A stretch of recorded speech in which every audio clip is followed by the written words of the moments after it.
Hello student. Now today's video lecture here we discuss about how to transfer data through TCP. जैसे हमने last video lecture में देखा था कि connection establishment through TCP. Now अभी यहाँ पे देखने वाले हैं कि हम डेटा कैसे ट्रांसफ़र कर सकते हैं इन TCP. ठीक है. सो TCP कनेक्शन में जो सबसे पहले हम करते हैं वो पहले कनेक्शन एस्टैब्लिश करते हैं. ठीक है. जब आप TCP कनेक्शन की बात करते हो तो सबसे पहले आपको क्या करना पड़ता है, कनेक्शन एस्टैब्लिशमेंट करना पड़ता है. जब आपका कनेक्शन एस्टैब्लिश हो जाएगा तब आप डेटा ट्रांसफ़र कर सकते हो. ठीक है. तो कनेक्शन एस्टैब्लिशमेंट कैसे होता है ये मैंने आपको लास्ट वीडियो लेक्चर में बताया था. ठीक है. डिटेल में बताया था कि how to establish a connection between the client and server. Now here we discuss how to transfer the data after the connection establish. Connection establishment हो जाने के बाद हम डेटा को कैसे ट्रांसफ़र करेंगे. तो जब भी आप TCP के थ्रू कनेक्शन एस्टैब्लिशमेंट करते हो तो क्लाइंट एंड सर्वर पहले क्या करते हैं, अपने अपने रिसोर्सेज को रिजर्व कर लेते हैं. ठीक है. यानी जो भी बैंडविड्थ हो गया, CPU हो गया, बफर हो गया, तो ये जो भी रिसोर्सेज होते हैं ये सारे रिसोर्सेज को रिजर्व करके रखते हैं ताकि इसके बाद वो data transfer, actual data transfer का वर्क परफॉर्म कर सके. ठीक है. ऐसे मैंने आपको बताया था कनेक्शन एस्टैब्लिशमेंट में कि जब भी कनेक्शन एस्टैब्लिशमेंट करते हैं तो हम सबसे पहले एक सिंक सेगमेंट को सेंड करते हैं, क्योंकि ट्रांसपोर्ट लेयर में हम सेगमेंट के पैटर्न में डेटा को ट्रांसफ़र करते हैं. इसका जो प्रोटोकॉल डेटा यूनिट है TCP का, ट्रांसपोर्ट लेयर का, वो क्या है, आपका सेगमेंट है. तो जब भी हम पैकेट सेंड करते हैं, packet is called is the segment in the transport layer in the TCP. ठीक है. तो उस जो पहला सेगमेंट सेंड करते हैं वो आता है फॉर सिंक्रोनाइजेशन का, that is a sync segment. When we establish a connection, जब हम कनेक्शन एस्टैब्लिश करना चाहते हैं तो सबसे पहले हम सिंक सेगमेंट को सेंड करते हैं जिसमें होता है now here we synchronize the connection with you. यानी क्लाइंट बोल सकता है कि मैं आपके साथ कनेक्शन एस्टैब्लिशमेंट करने के लिए रेडी हूँ, तो फिर सर्वर भी रिप्लाई करता है कि जब वो पैसिव ओपन मोड में होता है कि मैं भी आपके साथ कनेक्शन एस्टैब्लिश करने के लिए ओके हूँ या रेडी हूँ. तो उसके लिए कनेक्शन एस्टैब्लिशमेंट के लिए हम सबसे पहले सिंक सेगमेंट को, सिंक्रोनाइजेशन पैकेट को, is nothing but the segment को सेंड करते हैं. तो उसमें हम मेंशन करते हैं कि आप मेरा रिसोर्सेज को रिजर्व कर लो ताकि उसके बाद हम एक्चुअल डेटा ट्रांसफ़र कर सकें कि मेरा CPU इतना है, बैंडविड्थ इतना है, बफर इतना है, ताकि जो भी डेटा आएगा वो हम उस बफर में स्टोर कर सकें. ठीक है. So this is about the connection establishment. Now here we see how to transfer the data. So after the connection of TCP is established, bidirectional data transfer can be take place. The client and server can send data and acknowledgement in both direction. देखो TCP protocol ये full duplex mode में work करता है. Full duplex mode में यानी क्या होता है, क्लाइंट सर्वर को डेटा सेंड कर सकता है as well as server client को डेटा सेंड कर सकता है. Bidirectional way they both are simultaneously communicate with each other. दोनों साइमल्टेनियसली कम्युनिकेशन यहाँ पे परफॉर्म करते हैं. ठीक है. इसलिए जो TCP जो है ये फुल डुप्लेक्स मोड में वर्क करता है. So in figure TCP in which after a connection established the client send 2000 bytes of data in two segment, the server then send 2000 bytes of data in one segment. अब देखो diagram में कि यहाँ पे एक client machine है और एक सर्वर मशीन है. ठीक है. जो क्लाइंट प्रोसेस है वो क्लाइंट ट्रांसपोर्ट लेयर पे वर्क कर रही है और सर्वर प्रोसेस जो है वो सर्वर ट्रांसपोर्ट लेयर पे प्रोसेस कर रही है, वर्क कर रही है. ठीक है. तो यहाँ पे क्लाइंट ने 2 पैकेट सेंड किए हैं. उसको एक्चुअली 2000 बाइट्स का डेटा सेंड करना था, तो उसने एक ही पैकेट सेंड ना करते हुए, एक ही सेगमेंट सेंड ना करते हुए उसने 2 डिफरेंट सेगमेंट को सेंड किया है सर्वर को. लेकिन सर्वर ने क्या किया है, एक ही सेगमेंट 2000 बाइट का पर्टिकुलर सेंड किया है. मतलब एक ही सेगमेंट में उसने उसका एक्नॉलेजमेंट भेज दिए. जो भी क्लाइंट ने रिक्वेस्ट किया था, जिस भी डेटा का क्लाइंट ने रिक्वेस्ट सेंड किया था, उसका रिस्पॉन्स जो है पर्टिकुलर सर्वर ने एक ही पैकेट में, एक ही सेगमेंट में सेंड किया. एज वेल एज उसने अपनी भी रिक्वेस्ट को उसी पैकेट में सेंड किया कि आपने जो मुझे डेटा भेजा था वो तो मुझे मिल गया, ऐसा वो एक्नॉलेजमेंट करेगा. एज वेल एज मुझे ये डेटा चाहिए, इस तरह की वो रिक्वेस्ट भी एक ही पैकेट में सेंड करे. यानी client send 2 segment and server send 1 segment. इस तरह से यहाँ पे वर्क हो रहा है. ठीक है. देन फिर देखो the client send 1 more segment. ठीक है. After first 2 segment carry both data and acknowledgement, the last segment carries only the acknowledgement because there is no more data to send. अब यहाँ पे एक क्लाइंट ने फिर से एक सेगमेंट सेंड किया है जिसमें उसने बस एक्नॉलेजमेंट नंबर को सेंड किया है. ठीक है. तो इस तरह से हम क्या कर सकते हैं, सेगमेंट को सेंड करके एक दूसरे के साथ डेटा ट्रांसफ़र कर सकते हैं। अगर आपने प्रॉपर कनेक्शन एस्टैब्लिश किया है तो आप इजीली डेटा ट्रांसफ़र कर सकते हो। तो जैसे आप देख सकते हो डायग्राम में कि जब क्लाइंट ने रिक्वेस्ट की है फर्स्ट पैकेट की, तो उसने लिखा है सीक्वेंस नंबर, एक्नॉलेजमेंट नंबर, ए यानी एसी के फ्लैग, पी यानी पुश फ्लैग और एक्चुअल डेटा।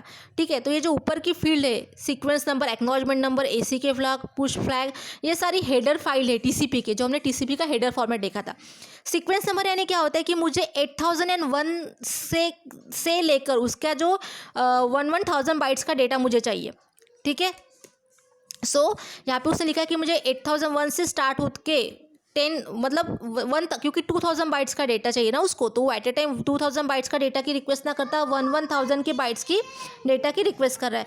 तो बोलेगा मुझे 1000 बाइट्स का डेटा चाहिए। ठीक है, सो दे यहाँ पे उस तरीके का डेटा 8000 to 9000 ये मुझे डेटा चाहिए। ठीक है, एज वेल एज उसने एसी के लिखा है 15001। इसका मतलब है कि अगर इसके पहले क्लाइंट ने कुछ डेटा सेंड किया होगा, ये पैकेट सेंड करने के पहले, तो वो यहाँ पे जो सर्वर है, सॉरी क्लाइंट है, वो उसका एक्नॉलेजमेंट सेंड कर रहा है कि भाई आपने जो मुझे पैकेट सेंड किया था ना पहले, वो मुझे मिल गया है, ये उसका एक्नॉलेजमेंट है। यानी हम ऐसे बोल सकते हैं कि सर्वर ने पहले 15000 का कोई पैकेट सेंड किया होगा, तो अब क्लाइंट क्या कर रहा है यहाँ पे 15000 + 1 यानी 15001, क्योंकि जब भी एक्नॉलेजमेंट होता है वो +1 होता है। तो यहाँ पे क्या कर दिया, क्लाइंट ने अपनी रिक्वेस्ट तो सेंड की है, एज वेल एज उसने एक्नॉलेजमेंट भी सेंड किया कि आपने जो मुझे पहले डेटा भेजा था ना वो मुझे मिल गया और मैंने अपने बफर में स्टोर कर दिया। जब भी वो एक्नॉलेजमेंट सेंड करता है तो वो एसी के फ्लैग को 1 करता है, क्योंकि जब भी आप एसी के फ्लैग की वैल्यू सेट कर 1 करोगे तभी आप एक्नॉलेजमेंट नंबर भेज सकते हो। एज वेल एज उसने पुश फ्लैग को भी यहाँ पे एक्टिव 1 किया, यानी मुझे जो डेटा चाहिए वो अर्जेंट है, इंपॉर्टेंट है, तो आप मुझे इमिडिएटली सेंड करो, इसलिए उसने यहाँ पे पुश फ्लैग को 1 किया सॉरी, ताकि सर्वर को पता चल सके कि पुश फ्लैग 1 है, यानी ये डेटा अर्जेंट है, मुझे जल्दी से जल्दी क्या करना है, क्लाइंट को मतलब जल्दी से जल्दी नेटवर्क के थ्रू ये डेटा सर्वर के पास जाना चाहिए। पुश फ्लैग 1 यानी क्लाइंट ने बोला है कि ये डेटा बहुत इंपॉर्टेंट है और मुझे जल्दी से जल्दी सर्वर को भेजना है, इसलिए नेटवर्क के थ्रू वो क्या होगा, इमीडिएटली ट्रांसफर हो जाएगा। उसी तरह से उसने सेकंड सेगमेंट भी सेंड किया, मतलब 2000 की एक सेगमेंट ना सेंड करते उसने 2 1000 की सेगमेंट को सेंड किया, क्योंकि सेगमेंट है, क्योंकि एट अ टाइम क्लाइंट की कैपेसिटी नहीं है 2 सेगमेंट को एक ही टाइम में सेंड करना है, एक ही पैकेट में 2000 बाइट का डेटा सेंड करना। इसलिए उसने क्या किया है, 2000 का डेटा एक ही पैकेट में सेंड करना उसको पॉसिबल नहीं, इसलिए उसने 2 सेगमेंट क्रिएट किए हैं और 2 सेगमेंट सर्वर को सेंड किया है। ठीक है, सो दोनों भी सेगमेंट अभी सर्वर ने क्या किया, रिसीव किया, यानी सर्वर जो ओपन मोड में आ गया, पैसिव ओपन मोड में आ गया। ठीक है, और अभी उसने दोनों भी जो पैकेट है, सेगमेंट है, उसने रिसीव किया। अब दोनों सेगमेंट रिसीव करने के बाद अभी सर्वर सेंड करता है रिक्वेस्ट। तो अभी देखो, सर्वर ने लिखा है सीक्वेंस नंबर 15001। ठीक है, यानी सर्वर बोल रहा है कि अभी मुझे 15001 से डेटा चाहिए। ठीक है, सो उसने लिखा है रेंज 15001 to 17000, यानी मुझे 15001 to 17001 तक का डेटा आप मुझे सेंड करो, ऐसे उसने रिक्वेस्ट किया। एज वेल एज उसने एसी के भी लिखा है एक्नॉलेजमेंट नंबर 10001, क्योंकि क्लाइंट ने रिक्वेस्ट किया था मुझे 9001 to 10000 तक का डेटा सेंड करो, तो इसलिए उसने एक्नॉलेजमेंट सेंड किया है कि आपने जो मुझे रिक्वेस्ट किया था वो डेटा मुझे मिल गया है, मैं अभी आपको डेटा सेंड करो, एज वेल एज आपका पैकेट मुझे मिल गया है, क्योंकि टीसीपी जो होता है ये एक्नॉलेजमेंट सेंड करता है, रिलायबल प्रोटोकॉल है। ठीक है, इसलिए वो रिट्रांसमिशन फैसिलिटी भी है, एज वेल एज वो एक्नॉलेजमेंट भी सेंड करता है। तो यहाँ पे वो क्या बोलेगा कि आपने जो मुझे 2 पैकेट सेंड किए थे, सेगमेंट सेंड किए थे, वो मुझे मिल गए हैं और उसका मैं रिस्पॉन्स यहाँ पे सेंड करा, इसलिए वो यहाँ पे एक्नॉलेजमेंट भी सेंड करता है। ठीक है, सो इस तरह से सर्वर भी क्या करेगा, उसको अगर कुछ डेटा चाहिए तो वो डेटा का सीक्वेंस नंबर मेंशन करेगा कि मुझे ये डेटा चाहिए, एज वेल एज वो एक्नॉलेजमेंट भी करेगा कि आपने जो मुझे 2 सेगमेंट सेंड किए थे वो मुझे सक्सेसफुली मिल गए हैं और उसके रिलेटेड डेटा मैं आपको सेंड कर रहा हूँ। ठीक है, तो जब भी आप एक्नॉलेजमेंट सेंड करते हो तो एज वेल एज आपको एसी के फ्लैग की वैल्यू को 1 सेट करना पड़ता है। ठीक है, यहाँ पे मैंने पुश फ्लैग का यूज़ नहीं किया क्योंकि मुझे ये मेरे लिए इंपॉर्टेंट नहीं है, मेरे लिए नॉर्मल डेटा है, अगर अर्जेंट डेटा हो तो ही हम पुश फ्लैग यूज़ करते हैं, अदरवाइज पुश फ्लैग का यूज़ नहीं करते हैं। ठीक है, तो उसके बाद सर्वर ने भी एक सेगमेंट सेंड कर दी क्लाइंट को। नाउ अब क्या होगा, now client send 1 more segment, अब क्लाइंट ने फिर से एक सेगमेंट सेंड किया है, किसको, सर्वर को। अब देखो उसने क्या लिखा है, सीक्वेंस नंबर 10000, ठीक है। अब वो क्लाइंट बोल रहा है कि मुझे 10,000 सीक्वेंस का डेटा दो, ठीक है, जिसका सीक्वेंस नंबर 10,000 है। वो एक्सपेक्ट कर रहा है कि मुझे 10,000 सीक्वेंस नंबर का आपने मुझे डेटा सेंड करना चाहिए, ऐसा क्लाइंट रिक्वेस्ट कर रहा है सर्वर को, ठीक है। एज वेल एज उसने क्या किया है, एक्नॉलेजमेंट नंबर भी सेंड किया है 17,001। यानी आपने जो मुझे रिक्वेस्ट किया था कि मुझे 15,000 to 17,001 का डेटा चाहिए, तो जो लास्ट सीक्वेंस नंबर होता है उसी को +1 करके हम एक्नॉलेजमेंट सेंड करते हैं। तो एज वेल एज यहाँ पे जो क्लाइंट है वो बोलता है कि आपने जो मुझे रिक्वेस्ट किया था डेटा वो मुझे मिल गया है, या आपने मुझे जो डेटा सेंड किया था वो मैंने डेटा अपने बफर में स्टोर के लिए, इसका वो एक्नॉलेज है, ताकि सर्वर को पता चल सके कि मैंने जो डेटा सेंड किया था वो क्लाइंट को मिल गया। एज वेल एज सर्वर को, एज वेल एज क्लाइंट को भी पता चल सके कि मैंने जो रिक्वेस्ट डेटा सेंड किया था वो सर्वर को मिल गया। इसलिए एक्नॉलेजमेंट भेजना बहुत ज़रूरी होता है, ठीक है। तो टीसीपी यहाँ पे हमेशा एक सेगमेंट जाओ या 10 सेगमेंट जाओ, हर एक सेगमेंट का वो एक्नॉलेजमेंट सेंड करता है, ठीक है। तो इस तरह से क्लाइंट सर्वर क्लाइंट को डेटा सेंड कर सकता है, ठीक है। यहाँ पे एक इंपॉर्टेंट थिंग होती है, here we use the piggy tracking. Piggy tracking का मीनिंग क्या होता है कि here we send acknowledge as well as data in one packet, ठीक है। जब हम डेटा और एक्नॉलेजमेंट को एक ही पैकेट में सेंड करते, एक ही सेगमेंट में सेंड करते हैं, उसको हम बोलते हैं piggybacking. Piggybacking it means to send both data as well as acknowledgement in the one segment, ठीक है। क्योंकि सपोज देखो, इसके थ्रू क्या हो जाएगा कि नेटवर्क में जो ट्रैफिक क्रिएट होती है वो कंट्रोल में रहेगी या ट्रैफिक क्रिएट नहीं होगी। अगर मैं सपोज एक्नॉलेजमेंट का एक पैकेट सेंड कर रही हूँ, ठीक है, और डेटा का एक पैकेट सेंड कर रही हूँ, यानी अलग अलग मैं दो पैकेट सेंड करती हूँ, तो बहुत सारे पैकेट जनरेट हो जाएंगे, ठीक है, बहुत सारे पैकेट क्रिएट हो गए। So that's why there is a created traffic in the network में बहुत ज़्यादा ट्रैफिक क्रिएट हो जाएगी, कंजेशन प्रॉब्लम क्रिएट हो जाएगा, ठीक है।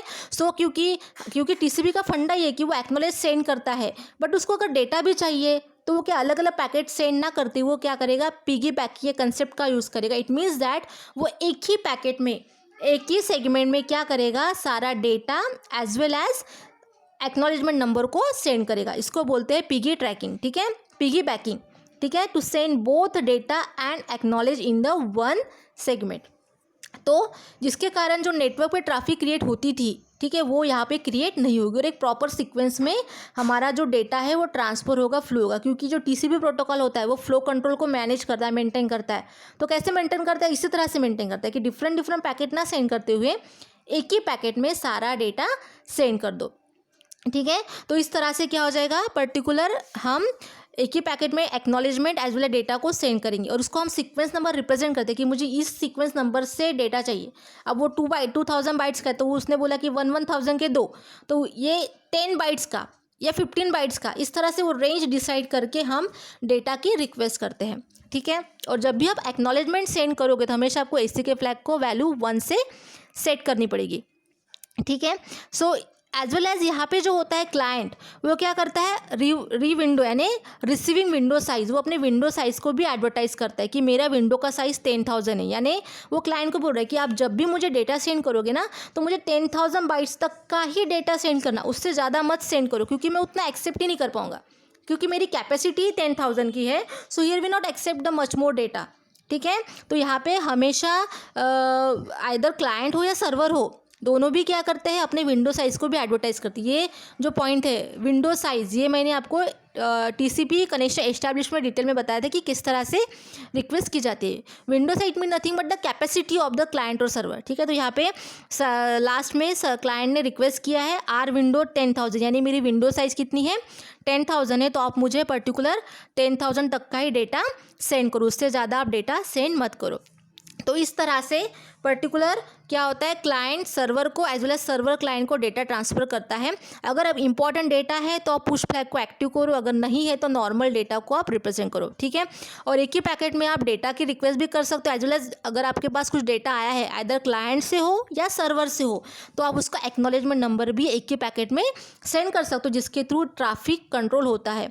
क्योंकि टीसीपी का काम, ये टीसीपी का फीचर ये है कि वो कनेक्शन ओरिएंटेड है, पहले कनेक्शन एस्टैब्लिश करेगा, कनेक्शन प्रॉपरली एस्टैब्लिश हो जाने के बाद ही वो डेटा को ट्रांसफ़र करता है, ठीक है। तो सबसे पहले आपको प्रॉपरली दोनों क्लाइंट और सर्वर मोशन दोनों भी एक्टिव होना चाहिए, दोनों भी एग्री होने चाहिए, both parties are agree to create a connection, तभी कनेक्शन एस्टैब्लिश होगा। और अगर प्रॉपर कनेक्शन एस्टैब्लिश होगा तो ही प्रॉपरली डेटा ट्रांसफ़र होगा। अगर प्रॉपर कनेक्शन एस्टैब्लिश नहीं होगा तो क्या होगा, बहुत सारे पैकेट ड्रॉप हो जाएंगे या रिस्पॉन्स नहीं मिलेगा, एक्नॉलेजमेंट नहीं मिलेगा, ठीक है, वेटिंग स्टेज में जाना पड़ेगा। तो ऐसा नहीं होना चाहिए, इसलिए पहले आपका कनेक्शन एस्टैब्लिश प्रॉपर होना चाहिए, then after you transfer the data, ठीक है।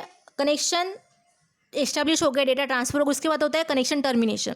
तो कनेक्शन टर्मिनेशन में क्या होता है, व्हेन टू पार्टीज, ठीक है, any of the two parties involve to exchanging और transferring data is complete, finish हो जाता है, ठीक है, और अभी डेटा ट्रांसफ़र नहीं करना है तो क्या कर सकते हैं, क्लोज द कनेक्शन। तो क्लाइंट और सर्वर क्या कर सकता है, अगर किसी को क्लाइंट को भी डेटा नहीं चाहिए तो अपनी तरफ से कनेक्शन को क्लोज कर सकता है, ठीक है, या दोनों पार्टीज एग्री होकर कनेक्शन को टर्मिनेट कर सकते हैं। तो इनिशियली जो कनेक्शन टर्मिनेशन का जो वर्क होता है वो हमेशा क्लाइंट ही करते हैं, क्योंकि सर्वर जो होता है, गूगल जो होता है, वो तो हमेशा 24/7 आवर्स रनिंग मोड में ही होता है, बस हम क्लाइंट ही होते हैं। अगर मुझे चाहिए तो हम एक्टिव ओपन होते हैं या नहीं रहते, तो हमारा क्लाइंट ही हम जनरली कनेक्शन को टर्मिनेट करते हैं, क्योंकि मुझे जो डेटा चाहिए था मुझे मिल गया, अभी मुझे डेटा नहीं चाहिए तो हम क्या कर सकते हैं, नेट को बंद कर देते हैं, इंटरनेट को ऑफ कर देते हैं, कनेक्शन को टर्मिनेट करते हैं। तो इनिशियली मतलब most of the time client he connection को टर्मिनेट करता है, ठीक है। सो कनेक्शन टर्मिनेशन टीसीपी में 2 वे से होता है, 3 वे हैंडशेकिंग और 4 वे हैंडशेकिंग, ठीक है। तो इसको बोल सकते हैं हम फुल क्लोज या हाफ क्लोज ऑप्शन, इस तरह से कनेक्शन टर्मिनेट होता है। तो ये कनेक्शन टर्मिनेशन की जो प्रोसेस है, 3 way handshaking as well as 4 way handshaking, ये हम नेक्स्ट वीडियो लेक्चर में देखेंगे, ठीक है। So I hope you understand how to transfer data through TCP, ठीक है। आपको समझ में आया होगा कि डेटा कैसे ट्रांसफ़र होता है। पहले कनेक्शन एस्टैब्लिश करो प्रॉपर वे से, तभी आप डेटा को ट्रांसफ़र कर सकते हो in the form of TCP packet segment, ठीक है। सेगमेंट के फॉर्मेट में हम डेटा को क्या करते हैं, ट्रांसफ़र करते हैं साइमल्टेनियसली, क्योंकि टीसीपी जो है फुल डुप्लेक्स मोड में वर्क करता है, ठीक है। So I hope you understand this video, thank you.